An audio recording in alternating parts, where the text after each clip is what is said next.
우리 잠언서 23장 22절과 25절 연이어서 함께 읽겠습니다. 다 같이 하나님 말씀을 합독으로 읽습니다. 함께 합니다. 너를 낳은 아비에게 청종하고 내 늙은 어미를 경히 여기지 말지니라. 내 부모를 즐겁게 하며 너를 낳은 어미를 기쁘게 하라. 아멘. 이는 살아계신 하나님의 말씀입니다. 사랑하시는 성도 여러분, 오늘은 어버이 주일로 우리가 드리는 날입니다. 여러분, 우리를 낳아주시고 눈물로 기도해 주시고 길러주신 어머니, 아버지가 계셨기 때문에 우리가 여기 있게 됨을 생각나게 하는 주일이 바로 어버이 주일입니다. 세상은 변해도 부모님의 사랑은 변하지 않습니다. 이 자녀가 아플 때 대신 아파하셨어요. 자녀가 힘들 때 함께 마음 졸이셨습니다. 자녀의 잘됨을 위해 평생도록 기도하셨던 부모님이십니다. 그러나 오늘 이 시대는 점점 부모의 권위와 은혜를 가볍게 여겨서 여기기 쉬운 시대가 되어가고 있습니다. 예전에는 부모님을 어렵게 생각했어요.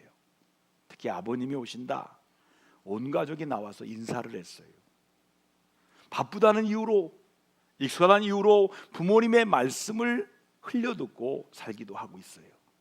살아계실 때 사랑을 표현하지 못하는 경우도 많습니다. 그래서 하나님께서 우리에게 잠언을 통해서 귀한 말씀을 교훈으로 주셨습니다. 연이어서 같이 오늘 말씀 22절, 25절을 믿음으로 선포합니다. 너를 낳은 아비에게 청종하고 내 늙은 어미를 경히 여기지 말지니라. 내 부모를 즐겁게 하며 너를 낳은 어미를 기쁘게 하라. 아멘. 이렇게 말씀하고 있어요. 하나님은 단순히 부모를 공경하라고만 말씀하지 않으셨어요. 부모님의 마음을 기쁘게 하는 자녀가 되라고 말씀했어요. 여러분, 부모님께 가장 큰 효도는 비싼 선물보다는 믿음 안에서 바르게 살아가는 모습을 보면서 부모님이 기뻐하세요. 말씀 한마디, 따뜻한 말 한마디로 부모의 마음을 편안하게 해드리는 것이에요. 여러분, 오늘 말씀을 통해 하나님께서 왜 부모 공경을 중요하게 여기신지, 그리고 우리는 어떤 마음으로 부모님을 대해야 하는지를 함께 마음을 열고 은혜를 나누고자 합니다. 그러면 우리가 부모님께 효도해야 할 이유가 무엇일까요? 첫 번째는 내가 부모님으로부터 왔기 때문이에요. 여러분, 우리는 하늘에서 뚝 떨어진 존재가 아니에요. 스스로 이 땅에 온 존재가 아닙니다. 하나님께서 우리 부모님을 통해서 우리에게 생명을 허락해 주셨습니다. 그러므로 부모를 존중하는 것은 단순한 인간적인 예의가 아니라 하나님이 세우신 영적 질서를 존중하는 것입니다. 부모님이 안 계셨더라면 오늘의 나는 존재할 수가 없습니다. 나를 낳아주시고 길러주시고 나를 사람 되게 하신 부모님께 효도하는 것은 인간의 기본적인 도리입니다. 그래서 동서양을 막론하고 효를 인간의 기본적 도리라고 가르쳐 주고 있습니다. 둘째는 효도는 하나님의 명령이기 때문입니다. 여러분, 부모를 공경하는 것은 선택의 문제가 아니라 하나님께서 우리에게 주신 명령입니다. 여러분, 성경 말씀 명령으로 함께 듣겠습니다. 출애굽기 20장 12절 다 같이 읽습니다.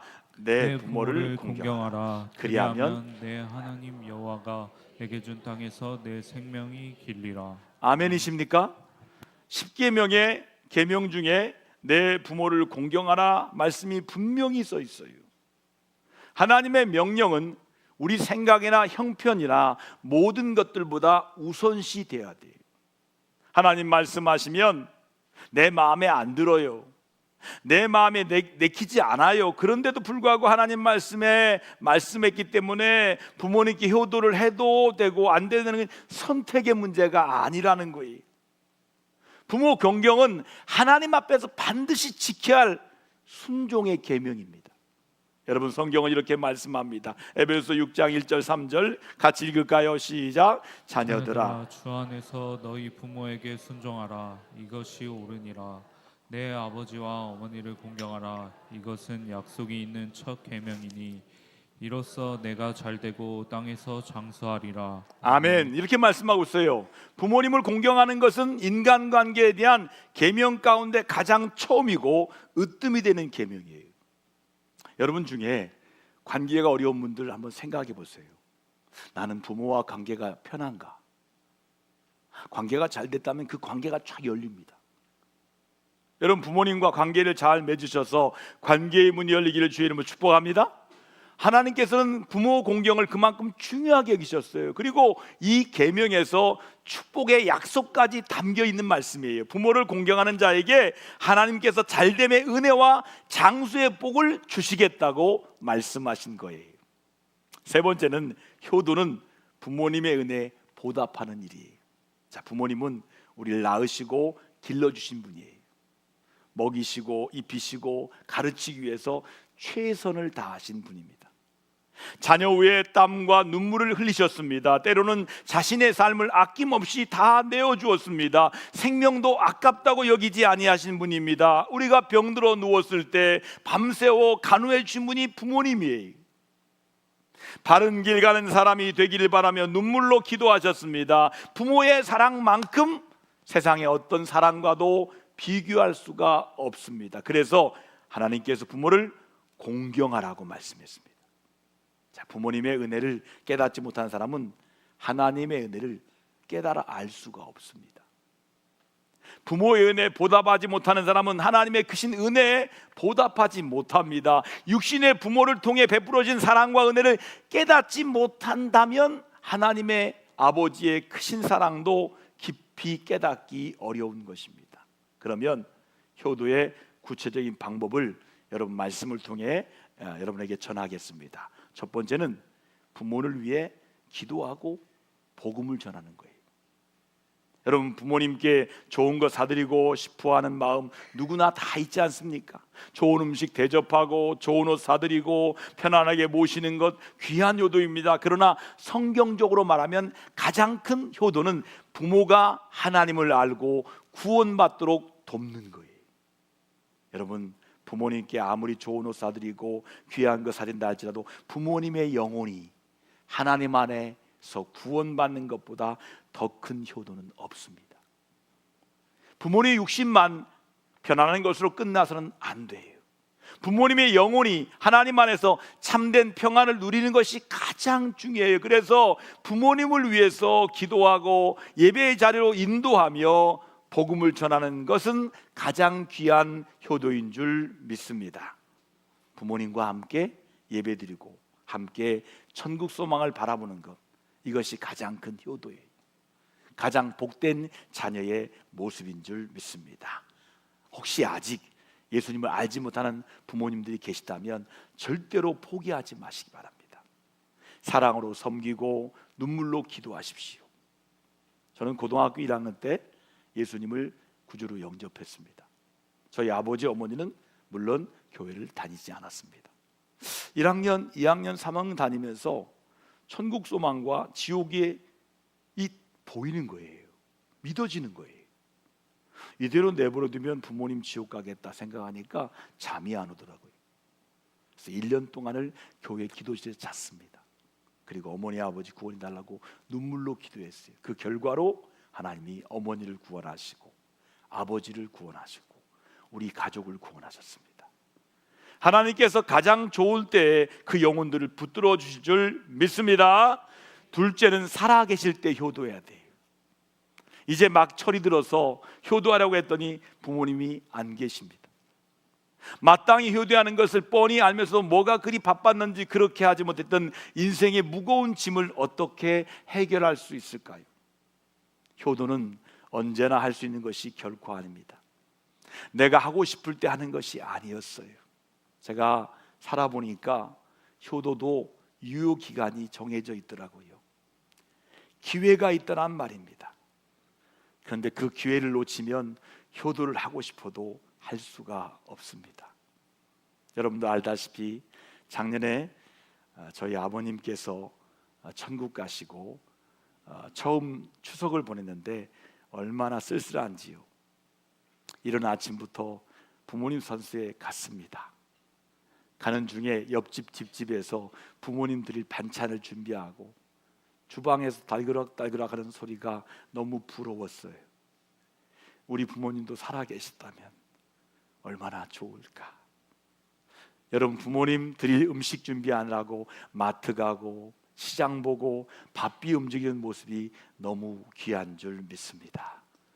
여러분, 부모님께 안부 전화 드리는 모습이 얼마나 귀합니까? 제철 과일을 사드리고 부모님 좋아하는 거 사들고 가는 자녀의 마음이나 부모의 마음이 모두 기쁠 줄 믿습니다. 여러분, 부모님을 뵈러 갈 때 부모님께 드릴 선물을 손에 들고 가는 모습, 여러분도 그런 모습 많이 보았을 것입니다. 그 모습 정말 아름다운 모습입니다. 제 아버지에게서 미안합니다. 아버님께서 대전 오시면 월삼봉과 갈비탕을 참 좋아하셨어요. 대전에 오시면 그걸 꼭 드시고 저 멀리에 있는 옛날 이발소 가서 이발하고 가셨습니다. 갈비탕 중에 대전 월삼봉과 갈비탕이 제일 맛있다고 하신 모습이 생각납니다. 여러분, 조선시대 정치가인 서정신 정철은 이런 말을 남겼습니다. 어버이 살아계신 동안에 정성껏 효도 다하라. 일단 돌아가시고 난 다음에는 애달프게 뉘우쳐문들 무슨 소용이 있으랴. 평생에 다시 고쳐 못할 일은 이 일뿐인가 하노라 라고 그의 글을 남겼습니다. 아버님이 돌아가시고 올해 두 번째 어버이날을 맞이했는데 올해도 산소에 가서 카네이션을 심어드렸습니다. 심으면서 이런 생각했습니다. 살아계실 때 전화 한 번이라도 자주 드릴 걸, 좋아하시는 갈비탕이라도 한 그릇 더 사드릴 걸, 이렇게 돌아가신 뒤에 카네이션을 심은들 무슨 소용이 있나. 그러니 여러분, 부모님 살아생전에 효도해야 합니다. 시간은 한정되어 있습니다. 많은 사람들이 부모님 살아계실 때 잘 섬기지 못하다가 돌아가신 후에야 눈물을 흘리며 후회합니다. 그래서 장례를 크게 치르고 비싼 수의를 준비하여 정성을 다하려고 합니다.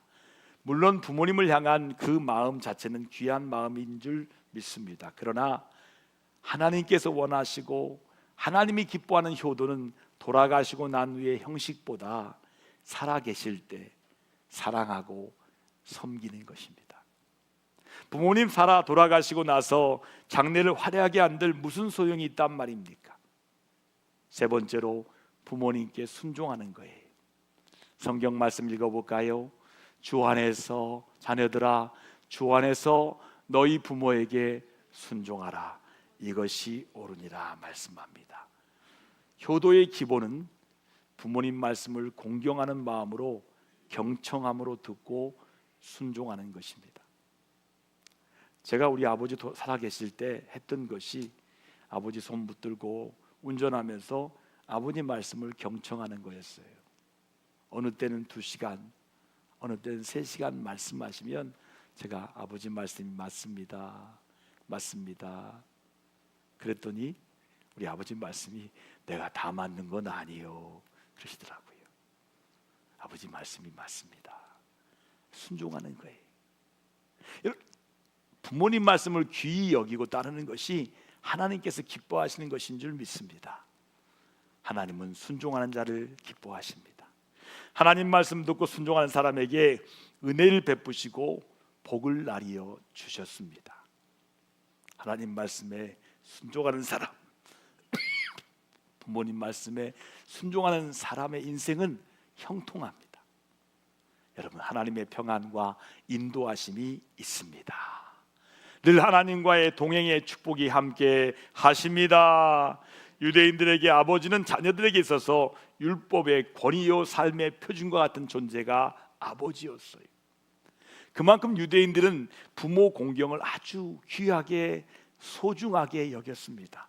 자녀들에게 부모의 권위는 단순한 인간적 권위가 아니라 하나님께서 세우신 질서로 여겼습니다. 그래서 부모를 만약 업신여기거나 거역하는 일은 매우 엄중하게 처벌하고 있다고 구약에 말씀하고 있습니다. 그만큼 하나님께서 부모 공경을 아주 중요하게 여기신다는 뜻입니다. 여러분, 하나님께, 부모님께 순종하는 사람은 하나님 앞에도 순종을 배우게 돼요. 부모님을 공경하며 말씀을 귀하게 여기는 사람은 학교와 사회와 교회 그 어디 가더라도 책임감 있고 신뢰받는 사람으로 살아가게 되는 거예요. 이번에 오시는 김재원 장로님은 제가 아는 범위에서는 굉장한 효자였습니다. 아버지 혼자 계셨는데 그 아버지 돌보느라고 자기 꿈도 접었어요. 원래 경영학 박사 유학가 있었거든요. 그런데 아버지 편찮으셔서 와서 돌보면서 아나운서에 봐서 KBS 공채로 아나운서에 자기 인생길이 바뀐 거예요. 그런데 그를 하나님이 쓰십니다. 지금은 기독교계에서 가장 신뢰받는 사람 중에 한 분으로 쓰임받고 있어요. 여러분, 그래서 부모님을 공경하며 순종하는 삶에는 하나님의 은혜와 평안이 함께하는 거예요. 넷째로 부모님의 은혜에 감사할 줄 알아야 돼요. 부모님의 사랑과 수고를 기억하고 감사하는 사람은 우리를 뭐라고 부릅니까? 효자, 효녀라고 부릅니다. 반대로 부모님의 은혜를 당연하게 여기고 원망하는 마음을 품다면 참된 효도의 삶을 살기가 어렵습니다. 여러분, 감사의 신앙은 아주 중요합니다. 하나님께 감사할 줄 아는 사람은 부모님의 은혜에 귀하게 여기게 됩니다. 부모님의 사랑과 희생을 기억하며 감사하는 마음을 가진 사람의 삶에는 원망이 아니라 평안이 있어요. 제가 보니까요, 원망이 가득한 사람들의 마음에는 감사가 없더라고요. 원망이 아니라 은혜가 넘치는 거예요. 개인의 삶이나 가정, 직장에도 늘 감사하기 때문에 범사에 형통한 삶을 살게 되는 줄 믿습니다. 한번 따라합시다. 하나님께 감사하고 부모님께 감사하고 작은 일에도 감사할 때 축복과 은총을 베풀어 주십니다. 할렐루야. 부모님의 은혜에 기억하며 감사하시는 저와 여러분 되기를 축복합니다. 다섯 번째로 부모님을 기쁘게 해드려야 돼요. 진정한 효도는 부모님의 마음을 기쁘게 해드리는 거예요. 아무리 좋은 집, 아무리 좋은 음식, 좋은 옷 입혀드려도, 좋은 곳 여행시켜드린다고 해도 부모님의 마음이 편치 못하면 기쁘게 해드리는 것이 아니에요. 부모님을 제일 기쁘게 해드리는 것은 하나님을 잘 믿고 바른 믿음 신앙 생활하는 거예요. 예배를 소중히 여기고 말씀 따라 살아가는 거예요. 사랑과 순종의 삶을 살아가는 것이 우리 부모님을 가장 기뻐하시는 거예요. 또한 형제간에 서로 사랑하고 우애 있게 지내는 모습을 부모님이 기뻐하십니다. 어려울 때 서로 돕고 나누며 살아가는 삶을 볼 때 부모님은 큰 위로를 받게 되는 것입니다. 또한 형편을 따라 정성을 담아 용돈을 드려야 돼요. 그런 부모님은 그 용돈을 받으시면 뭐 하십니까? 교회에 나오셔서 헌금도 하시고 또 아꼈다가 손주들 용돈 주시고, 얘들아 오늘은 내가 한떡 쏜다 하시면서 가족들 식사 사주시고 서로 기쁘잖아요. 그러니까 부지런히 드리시기 바랍니다. 한번 따라합시다. 부지런히 드리자. 안 드린 분들 꼭 드리세요. 여러분들 돈 중에 가장 귀한 돈 잘해서 부모님 갈 때마다 드리세요. 제가 아버지 살아계실 때 두 가지를 준비했습니다. 갈 때 용돈을 준비하고, 또 하나는 아버지를 어떻게 기쁘게 해드릴까, 그 마음으로 갔어요. 그래서 아버지가 뭘 좋아할까, 아버지가 무슨 말을 기뻐할까. 여러분, 부지런히 드리시고 부모님을 기쁘게 해드시기를 바랍니다. 성경에 루시 시어머니에게 효도를 했을 때 좋은 남편 보아스를 만나게 됐어요.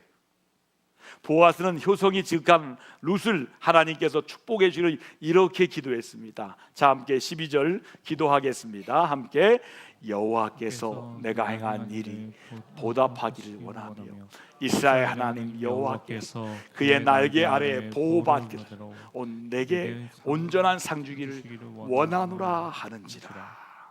보아스가 보니까 룻이 정말 효녀예요. 그래서 이렇게 기도하는 거예요. 야, 너는 온전한 상을 받을 거야. 여러분, 룻이 받은 축복은 대단했어요. 이방 여자로서 아브라함의 족보에 들어갑니다. 다윗의 족보에 들어갑니다. 예수 그리스도의 족보에 들어가게 되었습니다. 아멘. 먼저 효도는 축복의 통로예요. 자, 신명기 5장 16절 말씀을 같이 읽습니다. 시작. 내 부모를 공경하라. 그리하면 너희 하나님 여호와가 내게 준 땅에서 내 생명이 길고 복을 누리라. 이렇게 말씀하고 있어요. 복을 누린다는 말의 뜻은 하나님께서 형통한 은혜를 주셔서 범사에 막힘이 없이 하는 일이 잘 된다는 뜻이에요. 또한 필요한 것을 채워주시고 삶 가운데 은혜와 평강을 더하셔서 믿음 안에서 복된 삶, 아름다운 인생을 살아가게 하신다는 의미입니다. 백화점 왕 워너메이커라는 사람이 있어요. 그가 이렇게 말을 남겼어요. 나에게 사랑을 제일 먼저 가르쳐준 분 우리 어머니였습니다. 나에게 기도를 제일 먼저 가르친 분도 어머니였습니다. 내 영혼에 밝은 등불을 켜주신 분도 어머니이십니다. 행복을 가르쳐 주신 분도 어머니였습니다. 여러분, 부모님을 공경하고 부모님의 가르침을 따르는 사람은 잘되고 아름다운 이름과 존귀를 얻게 됩니다. 그리고 효도하면 가문이 번창합니다. 나오미의 가문을 보세요. 남편은 죽었습니다. 두 아들도 죽었습니다. 모든 재산 다 잃고 어려운 형편이 되었습니다. 정말 쓰러져가는 멸문지문, 멸문 가문이었어요. 그러나 룻이 시어머니 나오미에게 효도하니까 그 가문이 확 달라졌어요. 가문이 점점 번창해 갑니다. 룻이 보아스를 만나 결혼하여 아들을 낳았는데 그 아들이 오벳입니다. 그리고 오벳의 아들이 이새입니다. 이새는 아들 8이나 낳았는데 그 중에 뛰어난 아들이 다윗 왕입니다. 이스라엘 나라의 가장 위대한 가문이 되었습니다. 할렐루야. 이 가문을 통해 예수님께서 태어나셨으니까 얼마나 가문이 번창하게 되었습니까? 이렇게 효도를 하면 가문이 번성합니다. 한번 따라 합시다. 효도하면 가문이 잘 된다. 여러분들의 가문도 번창하기 바란다면 부모님께 효도하십시오. 효도하는 가문은 잘 되게 되어 있습니다. 또한 효도하면 장수의 축복을 받습니다. 자, 말씀 같이 확인합니다. 에베소 6장 1절에서 3절 시작. 자녀들아, 주 안에서 너희 부모에게 순종하라. 이것이 옳으니라. 내 아버지와 어머니를 공경하라. 이것은 약속이 있는 첫 계명이니 이로써 내가 잘되고 땅에서 장수하리라. 아멘입니까? 여러분, 장수라는 말은 뜻은 하나님의 은혜 가운데 건강하고 평안하게 오래 사는 복을 말합니다. 단순히 오래 사는 게 아니에요. 하나님의 은혜 가운데 건강하고 평안하게 오래오래 사는 것입니다. 옆 사람에게 축복합시다. 하나님의 은혜 가운데 건강하고 평안하게 오래 사세요. 장수의 복을 빌어주세요. 할렐루야. 하나님 말씀에 순종하고 공경하여 효도하는 자에게 하나님께서 장수의 복을 허락하신다는 말씀이에요.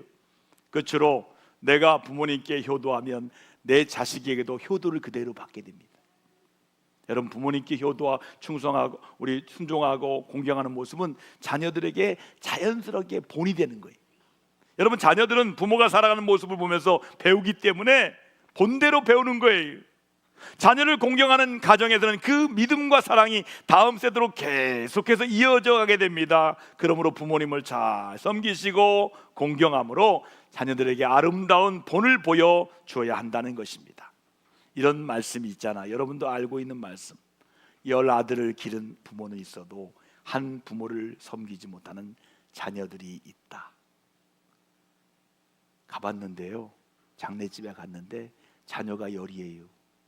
근데 부모가 고생하다 돌아왔어요. 야, 이 말이 딱 맞아요. 10아들 있는데 한 부모를 못 섬겨요. 여러분, 우리는 우리를 낳아 길러주신 부모님께 감사와 사랑으로 효도해야 돼요. 또한 영적 아버지신 하나님 아버지께 믿음과 순종으로 살아가시는 효자, 효녀 다 되시기를 축복합니다. 하나님과 부모를 기쁘게 하는 복된 효도의 삶을 사시기를 주님의 이름으로 축복합니다. 우리 말씀을 통해 우리 함께 회개하시고 우리 함께 통성으로 기도로 나아갑니다. 기도하겠습니다. 하나님 아버지, 오늘 말씀을 통해 단순히 우는 것으로 그치는 것이 아니라 결단하기를 원합니다. 말씀을 통해 순종함으로 말미암아 더 이상 불행의 사슬을 끊게 하시고 더 이상 이 불통의 삶을 끊게 하시고 이제부터는 하나님 아버지를 잘 섬기고 부모님께 효도함으로 말미암아 약속의 말씀대로 잘 되고 장수의 복을 누리며 형통한 삶을 살도록 저희의 삶을 풍성케 하여 주시옵소서. 하나님께서 말씀하셨습니다. 그 말씀은 진리이고 이 말씀은 명령입니다. 내 부모를 공경하라. 그리하면 이 땅에서 잘되고 장수하리라. 그 말씀대로 이루어진 줄 믿고 그 말씀에 순종함으로 인하여 축복받고 형통한 자녀들 다 되게 하시고 부모님을 기쁘시게 하는 참된 효자들 효녀들 다 되게 하여 주옵소서. 예수 그리스도의 이름으로 감사하며 간절히 축복하며 기도드리옵나이다. 아멘.